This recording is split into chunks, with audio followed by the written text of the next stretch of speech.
खुलुमबाय आं सिबिरानि ब्रह्म गोजोन फुंबिलिनि बयनिसिमबो गाहाम हामलायनायखौ जासिहरनाय थाबाय नोंथांमोननि थाखाय आं माखासे खौरां लानानै फैबावबाय अन्नानै भिडिअखौ जोबजासिम नायलांदो 10,000निबो बांसिन मोसाखावरिफोरा बागुरुम्बा मोसानो थाखाय साखाफारा प्राइम मिनिस्टार नरेन्द्र मदिनि सिगाङाव बागुरुम्बा मोसानो थाखाय साखाफारा खाम जथा सिफुं दामग्रा देग्रा बिथांमोनजों लोगोसे मेथाइ रोजाबग्रा आरो मोसाखावरिफोर गासै 11,000 गुवाहाटीनि सरसजाय स्टेडियामाव गोख्रोङै रिहार्सेल खालामगासिनो दङ बर' हारिनि दोरोङारि मोसानाय बागुरुम्बा मोसानाया जोबोद समायनाखा बेनिख्रुइबो आरोबाव समायनासिन आरो नायनो खहाब गोनांसिन जागोन गुवाहाटीनि सरसजाय स्टेडियामाव मोसानाय बागुरुम्बा मोसानाया मानोना बेयाव खेबसेयैनो 10,000नि बांसिन मोसाखावरिफ्रा मोसानानै दिन्थिफुंगोन गुबुन गुबुन माहारियारि आफादनि दैदेनगिरिफ्रा बे प्रेक्टिस खालामनायखौ नायनानै खौरां लाहैदों लोगोसेनो बिटिसिनि एम्बार्ग CEM प्रमद बर' बिथाङाबो थांनानै खौरां लाहैदों फैगौ 17 जानुवारियाव बागुरुम्बा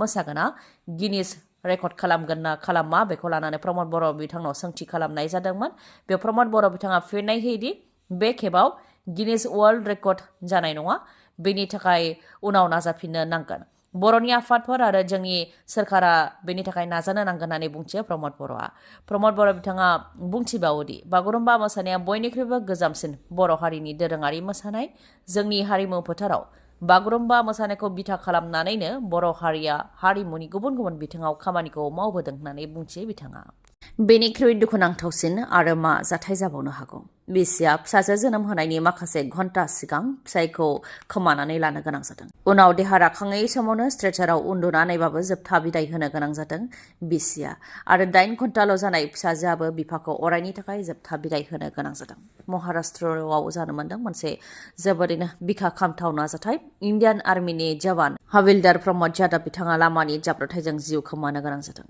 हाविलदार प्रमद जाधव बिथाङा लादाखनि लेहआव पस्टिंमोन नाथाय बिजिया डिलिभारि होनो गोनांखाय बिथाङा छुट्टियाव न'आव दंफैयोमोन जाथाय जानायनि अखानायै बिजिया डिलिभारिबो होदों जाथाय जानाय सानखालि बा शुक्रबारखालि बिसिखौ प्राइभेट नार्सिं हमाव एडमिट खालामखांनायनि उनाव डक्टरा जायखिजाया समावनो डिलिभारि खालामनो हागौ होननानै बुंनायलाय हाविलदार प्रमद जाधव बिथाङा न'आव थाबोनाय जि जोम मुवा बेसादखौ लायनो होननानै मटर साइकेलजों थांदोंमोन बेनि उनाव मटर साइकेलजों फैफिनबाय थानाय समावनो गंसे मिनि ट्राकजों मोखांजों मोखां सौग्रावलायदों जायनि जाहोनाव हाविलदार प्रमद जाधवआ गाज्रिनो खर'आव जोखोम जानो गोनां जादोंमोन उनाव देहा फाहामसालियाव थिसननायाव बिथाङा जोबथा हां लादों जायनाखि फिसाया न'निफ्राय जि जोम गासैखौबो लानानै फैनानै बिसिजोंनो हराव देहा फाहामसालियाव थाफैनायनि खोथा दंमोन नाथाय फिसाया फैयैखौ लानानै बिसिया गोबां सोंथि खालामदोंमोन आरो फिसायखौ गोबां लामा नायदोंमोन नाथाय हरसे लामा नायनायनि उनावबो फिसाया गिदिंबोफिनाखैमोन ओजोंहाय नखरनि सोद्रोमाफोराबो जाथायनि सोमोन्दै बिसिनो जेबो मिथिहोआखैमोन फिसायखौ हरसे नेनायनि उनाव बिसिया अखानायै सनिबाराव फिसाजोखौ जोनोम होदोंमोन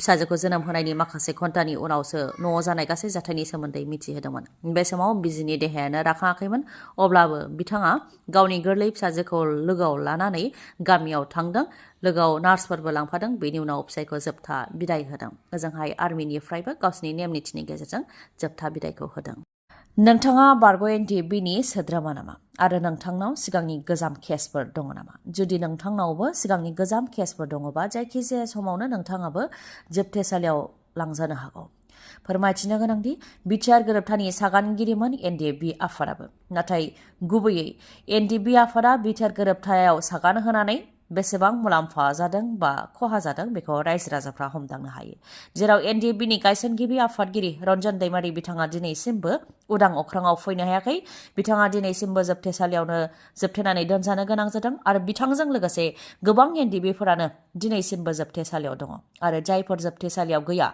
बायजोआव दं बिथांमोननि केसआबो दासिमबो जोबनानै थाङाखै जायखिजाया समाव बिथांमोननि थाखायबो खैफोदा फैनो हागौ बिथांमोनहा दिनैसिमबो कर्टआव हाजिर जाहैनो नांगौ आसामजों लोगोसे गुबुन गुबुन रायजोआव थांनानै बिथांमोनहा दिनैसिमबो हाजिर जाहैनो नांगौ बेनिख्रुइबो दुखुनांथावसिन जायखिजाया समावनो बिथांमोनहा फिन जोबथेसालियाव थांफिननांनोबो हागौ थिग बेबायदिनो जादों मोनसे जाथाय बारग' एनडिएफबि रंजालु मुसाहारि उफ्रामुं एम रैखाथिया तेजपुर कर्टआव हाजिर जाहैनाय समावनो तेजपुर जोबथेसालियाव फिन दैथायहरफिनजाबाय बा तेजपुर जोबथेसालियाव फिन थांफिननो गोनां जाबाय रंजालु मुसाहारिया बारग' एनडिएफबि रंजालु मुसाहारिया सनितपुर जिल्लानि खयलाजुलि माइदांपुर गामिनि टुपेन्द्र मुसाहारिनि फिसाज्लामोन। बिथाङा 31 नं बेचनि बारग' एनडिएफबि मोन। कर्टआव हाजिर जाहैनाय समावनो फिन बिथांखौ जोबथेसालियाव दैथायहरबाय। मोनसे दुखुनि खौरां, हमगार्डआव साख्रि मावनाय निर्मल नार्जारी बिथाङा लामानि जाब्रबथायजों जिउ खोमानो गोनां जादों। गसाइगावआव सिनाय मोनै गारिनि सौख्रांनायाव 38 बोसोर बैसोनि निर्मल नार्जारीया जिउ खोमानो गोनां जादों। गसाइगावनि श्रीरामपुर सिमुलटापुआव जादों बे जाथाया मोनानि 11:30 समाव जानो मोन्दों। बिथाङा डिउटि होफुबाय थानाय समावनो सिनाय मोनै गारिया बिथांखौ जोबोद गोख्रैथिजों सौख्रांलांदों, जायनि थाखाय निर्मल नार्जारीया जिउ खोमानो गोनां जादों। जाथाय जानायनि उनाव दुखु मोननाय फोरमायथिदों हमगार्ड एस'सिएशननिफ्राय आरो जाहाथे थैनाय निर्मल नार्जारीजों लोगोसे बिथांनि नखरनिफ्राय बिजिरनाय मोननो हायो बेनि थाखाय दाबि खालामदों हमगार्ड एस'सिएशननिफ्राय। लोगोसे नखरनिनो जाहाथे खामानि होयो आरो वान टाइम बा खेबसेयै जाहाथे 20 लाख रां अनसुंथाइ होयो आसाम सरकारा, बेनि थाखाय आसाम सरकारनिसिम खावलायदों हमगार्ड एस'सिएशननिफ्राय। क'क्राझारनि कारिगावआव नेशनेल हाइवेनि साखाथियाव EX-NDFBखनि मुङाव मेम'रियेल पार्क बानायनो थाखाय अन्थाइ खाम्फा गायसनदों हाग्रामा महिलारी बिथाङा, जायखौ 30 कौटि रांजों बानायनाय जागोन। बेनि मादाव 10 कौटि राङा सेंसन जाखाबाय होननानै फोरमायथियो। बे हाबाफारियाव हाग्रामा महिलारीजों लोगोसे EM प्रकाश बसुमतारी, MCLA जुबिराज बसुमतारी बिथांमोनहाबो बाहागो लादों। गासै 66 बिघा हायाव EX-NDFBनि मुङाव मेम'रियेल पार्कखौ बानायनाय जागोन होननानै फोरमायथिदों। हाग्रामा महिलारीनि दैदेननायावनो BTCखौ मोननो हादोंमोन। थांनाय 2003 मायथाइनि 10 फेब्रुआरियाव BTC गोरोबथाया जादोंमोन। दिनैसिम BTCखौनो सालायगासिनो दं होननानै फोरमायथियो।